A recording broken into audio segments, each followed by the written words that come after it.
कात्यायनी चन्द्रहासोज्ज्वलकरा शार्दूलवरवाहना कात्यायनी शुभं दद्यात् देवी दानवघातिनी. ಜಗನ್ಮಾತೆ ದುರ್ಗೆಯ 6ನೆಯ ಸ್ವರೂಪದ ಹೆಸರು ಕಾತ್ಯಾಯಿನಿ ಎಂದಾಗಿದೆ. ಇವಳಿಗೆ ಕಾತ್ಯಾಯಿನಿ ಎಂಬ ಹೆಸರು ಉಂಟಾದ ಕಥೆ ಈ ರೀತಿಯಾಗಿದೆ. ಕಥ ಎಂಬ ಓರ್ವ ಪ್ರಸಿದ್ಧ ಋಷಿಗಳಿದ್ದರು. ಅವರ ಪುತ್ರ ಋಷಿ ಕಾತ್ಯನಾದನು. ಇದೇ ಕಾತ್ಯನ ಗೋತ್ರದಲ್ಲೇ ವಿಶ್ವಪ್ರಸಿದ್ಧ ಮಹರ್ಷಿ ಕಾತ್ಯಾಯನರು ಹುಟ್ಟಿದ್ದರು.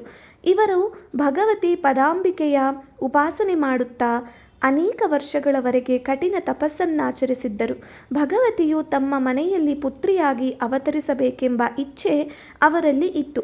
ಭಗವತಿಯು ಅವರ ಈ ಪ್ರಾರ್ಥನೆಯನ್ನು ನಡೆಸಿಕೊಟ್ಟಳು. ಕೆಲ ಕಾಲಾಂತರದಲ್ಲಿ ದಾನವ ಮಹಿಷಾಸುರನ ಅತ್ಯಾಚಾರವು ಪೃಥ್ವಿಯಲ್ಲಿ ತುಂಬ ಹೆಚ್ಚಾದಾಗ ಭಗವಾನ್ ಬ್ರಹ್ಮ, ವಿಷ್ಣು, ಮಹೇಶ ಮತ್ತು ಎಲ್ಲ ದೇವತೆಗಳು ತಮ್ಮ ತಮ್ಮ ತೇಜದ ಅಂಶವನ್ನಿತ್ತು ಮಹಿಷಾಸುರನ ವಿನಾಶಕ್ಕಾಗಿ ಓರ್ವ ದೇವಿಯನ್ನು ಉತ್ಪನ್ನ ಮಾಡಿದರು. ಮಹರ್ಷಿ ಕಾತ್ಯಾಯನರು ಮೊಟ್ಟಮೊದಲು ಇವಳ ಪೂಜೆ ಮಾಡಿದರು. ಇದೇ ಕಾರಣದಿಂದ ಇವಳು ಕಾತ್ಯಾಯಿನಿ ಎಂದು ಹೇಳಲ್ಪಟ್ಟಳು. ಇವಳು ಮಹರ್ಷಿ ಕಾತ್ಯಾಯನರಲ್ಲಿ ಪುತ್ರಿ ರೂಪದಲ್ಲಿ ಅವತರಿಸಿದ್ದಳು ಎಂಬ ಒಂದು ಕಥೆಯೂ ದೊರೆಯುತ್ತದೆ. ಭಾದ್ರಪದ ಕೃಷ್ಣ ಚತುರ್ದಶಿಯಂದು ಇವಳು ಆವಿರ್ಭವಿಸಿ ಆಶ್ವಯುಜ ಶುಕ್ಲ ಸಪ್ತಮಿ, ಅಷ್ಟಮಿ, ನವಮಿಯವರೆಗೆ 3 ದಿನ ಕಾತ್ಯಾಯನ ಋಷಿಯ ಪೂಜೆಯನ್ನು ಸ್ವೀಕರಿಸಿ ದಶಮಿಯಂದು ಮಹಿಷಾಸುರನ ವಧೆ ಮಾಡಿದ್ದಳು. ಜಗನ್ಮಾತೆ ಕಾತ್ಯಾಯಿನಿಯು ಅಮೋಘ ಫಲದಾಯಿನಿಯಾಗಿದ್ದಾಳೆ. ಭಗವಾನ್ ಕೃಷ್ಣನನ್ನು ಪತಿಯಾಗಿ ಪಡೆಯಲು ವ್ರಜದ ಗೋಪಿಕೆಯರು ಕಾಳಿಂದಿ ಯಮುನೆಯ ತೀರದಲ್ಲಿ ಕಾತ್ಯಾಯಿನಿಯನ್ನು ಪೂಜಿಸಿದ್ದರು. ಇವಳು ವ್ರಜಮಂಡಲದ ಅಧಿಷ್ಠಾತ್ರಿ ದೇವಿಯಾಗಿ ಪ್ರತಿಷ್ಠಿತವಾಗಿದ್ದಾಳೆ. ಇವಳ ಸ್ವರೂಪವನ್ನು ಅತ್ಯಂತ ಭವ್ಯ ಹಾಗೂ ದಿವ್ಯವಾಗಿದೆ. ಇವಳ ಬಣ್ಣವು ಬಂಗಾರದಂತೆ ಹೊಳೆಯುತ್ತದೆ. ಇವಳಿಗೆ 4 ಭುಜಗಳಿವೆ. ಬಲಗಡೆಯ ಮೇಲಿನ ಕೈ ಅಭಯ ಮುದ್ರೆಯಲ್ಲಿದೆ, ಕೆಳಗಿನ ಕೈ ವರಮುದ್ರೆಯಲ್ಲಿದೆ. ಎಡಗಡೆಯ ಮೇಲಿನ ಕೈಯಲ್ಲಿ ಖಡ್ಗವಿದೆ, ಕೆಳಗಿನ ಕೈಯಲ್ಲಿ ಕಮಲಪುಷ್ಪವಿದೆ. ಇವಳ ವಾಹನ ಸಿಂಹವಾಗಿದೆ. ನವರಾತ್ರಿಯ ದುರ್ಗಾಪೂಜೆಯ 6ನೆಯ ದಿನ ಇವಳ ಸ್ವರೂಪದ ಉಪಾಸನೆ ಮಾಡಲಾಗುತ್ತದೆ. ಅಂದು ಸಾಧಕನ ಮನಸ್ಸು ಆಜ್ಞಾಚಕ್ರದಲ್ಲಿ ನೆಲೆಗೊಳ್ಳುತ್ತದೆ. ಯೋಗ ಸಾಧನೆಯಲ್ಲಿ ಈ ಆಜ್ಞಾಚಕ್ರದ ಸ್ಥಾನ ಅತ್ಯಂತ ಮಹತ್ವಪೂರ್ಣ ಸ್ಥಾನವಾಗಿದೆ.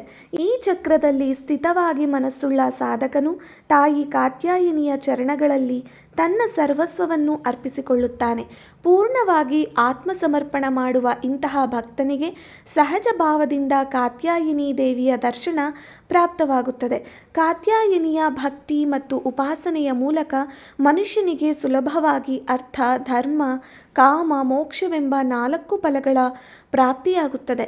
ಅವನು ಈ ಲೋಕದಲ್ಲಿ ಇದ್ದರೂ ಕೂಡ ಅಲೌಕಿಕ ತೇಜ ಮತ್ತು ಪ್ರಭಾವದಿಂದ ಯುಕ್ತನಾಗುತ್ತಾನೆ. ಅವನ ರೋಗ, ಶೋಕ, ಸಂತಾಪ, ಭಯ ಮುಂತಾದವುಗಳು ಪೂರ್ಣವಾಗಿ ನಾಶವಾಗುತ್ತವೆ. ಜನ್ಮ ಜನ್ಮಾಂತರದ ಪಾಪಗಳನ್ನು ನಾಶ ಮಾಡಲು ಕಾತ್ಯಾಯಿನಿಯ ಉಪಾಸನೆಗಿಂತ ಸುಗಮ ಹಾಗೂ ಸರಳವಾದ ಮಾರ್ಗವು ಮತ್ತೊಂದಿಲ್ಲ. ಇವಳ ಉಪಾಸಕ ಸದಾ ಅವಳ ಸಾನ್ನಿಧ್ಯದಲ್ಲಿ ಇದ್ದು ಪರಮಪದದ ಅಧಿಕಾರಿಯಾಗುತ್ತಾನೆ. ಆದ್ದರಿಂದ ನಾವು ಸರ್ವಭಾವದಿಂದ ಜಗನ್ಮಾತೆಗೆ ಶರಣಾಗಿ ಅವಳ ಪೂಜೆ ಉಪಾಸನೆಯಲ್ಲಿ ತತ್ಪರರಾಗಬೇಕು. ಏತತ್ತೇ ವದನಂ ಸೌಮ್ಯಂ ಲೋಚನತ್ರಯಭೂಷಿತಂ ಪಾತು ನಃ ಸರ್ವಭೀತಿಭ್ಯಃ ಕಾತ್ಯಾಯನಿ ನಮೋಸ್ತುತೇ. ಶ್ರೀ ಜಗದಂಬಾರ್ಪಣಮಸ್ತು.